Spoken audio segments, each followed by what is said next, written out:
प्रत्येक महिला breast implant सर्जरीच्या आधी हमखासपणे एक प्रश्न विचारते की हे किती दिवस टिकणार आहे, गॅरंटी काय आहे. तर एक गोष्ट लक्षात ठेवा की इम्प्लांट हा रेडीमेड असतो. सिलिकॉन शेल त्याचं असतं, एक कव्हरिंग. त्याच्या आतमध्ये जेलीसारखा घट्ट पदार्थ, लवचिक पदार्थ भरलेला असतो आणि याच्या वेगवेगळ्या साईजेस असतात, आकार असतात. तर प्रत्येकाकरता वेगळी साईज वापरावी लागते. त्याच्याकरता कन्सल्टेशन आणि चर्चा महत्त्वाची आहे.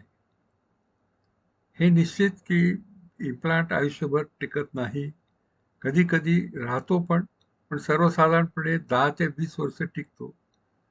आणि त्याच्यात जर काही बाधा आली नाही, काही आजार झाला नाही, काही ॲक्सिडेंट झाला नाही, तर हे जाणवत सुद्धा नाही आणि सिलिकॉन जेल इम्प्लांट सहसा लीक होत नाही. सर्वसाधारणपणे ही शस्त्रक्रिया अत्यंत सुरक्षित, सुलभ आहे व त्याचे परिणाम नैसर्गिक असतात. आतमध्ये बसलेला इम्प्लांट आहे तो बाहेरून अजिबात दिसत नाही, जाणवत नाही. त्यामुळे आयुष्यभर पेशंटचा आत्मविश्वास वाढलेला असतो आणि तो कुठल्याही ॲक्टिव्हिटीमध्ये भाग घेऊ शकतो, काहीही प्रॉब्लेम येत नाही.